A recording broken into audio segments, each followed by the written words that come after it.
ఇదొచ్చేసి మగ్గం work blouse కదండీ! ఈ మగ్గం వర్క్ బ్లౌజ్‌కొచ్చేసి ఫ్రంట్ ప్రిన్సెస్ కట్, బ్యాకొచ్చేసి ఓపెన్ అనమాట. బ్యాక్ ఓపెన్ ఇలా బ్యాక్ ఓపెన్ వచ్చి, మగ్గం వర్క్ వచ్చి అండ్ పాట్ నెక్ చూడండి. దీనికొచ్చేసి పాట్ నెక్ ఇచ్చేస్తున్నారనమాట మగ్గం వర్క్ అనేది.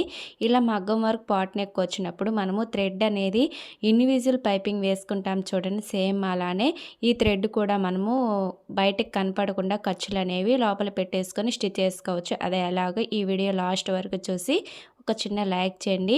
అండ్ ఇప్పుడు వచ్చేసి మనము ఫస్ట్ వచ్చేసి థ్రెడ్స్ అని ముందుగా రెడీ చేసుకొని పక్కన పెట్టుకోవాలండి. ఆ తర్వాత వచ్చేసి ఇప్పుడు వచ్చేసి మనము అంటే 2 పార్ట్స్‌గా డివైడ్ చేసుకుంటాం కదా. ఒక పార్ట్‌కి వచ్చేసి మనము చూడండి థ్రెడ్ అనేది ముందుగా స్టిచ్ చేసుకున్నాం కదా.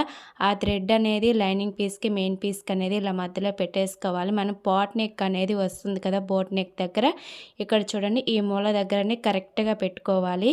ఆ తర్వాత వచ్చేసి మనం లైనింగ్ పీస్ చూడండి, లైనింగ్ పీస్ వైపు నుంచి మనము స్టిచ్చింగ్ అనేది ఒక స్టిచ్ అనేది వేసుకోండి.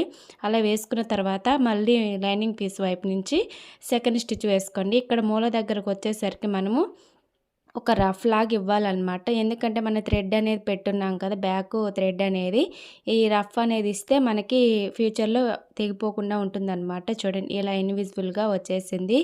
అండ్ ఈ వీడియో మీకు నచ్చితే ఒక చిన్న లైక్ చేయండి అండ్ సబ్స్క్రైబ్ కూడా చేసుకోండి. ఇలాంటి మరిన్ని వీడియోస్ కోసం నా ఛానల్ని ఫాలో అవుతూ ఉండండి. ఇప్పుడు వచ్చేసి ఇంతేనండి, చాలా ఈజీ అనమాట. ఇన్విజిబుల్ పైపింగ్ ఎలా వేసుకుంటామో అలానే ఈ థ్రెడ్ కూడా ఇలా పెట్టేసుకుంటే మనకి ఫినిషింగ్ వైజ్గా కూడా చాలా నీట్గా కనపడుతుంది అనమాట. ఇలాంటి మగ్గం వర్క్స్ వాటికి మనం ఇలా థ్రెడ్ అనేది లోపలికి పెట్టేసుకొని స్టిచ్ చేసుకుంటేనే బాగుంటుంది. చూడండి చాలా నీట్గా ఉంది కదా. Thank you for watching and next వీడియోలో కలుద్దాం. బాయ్.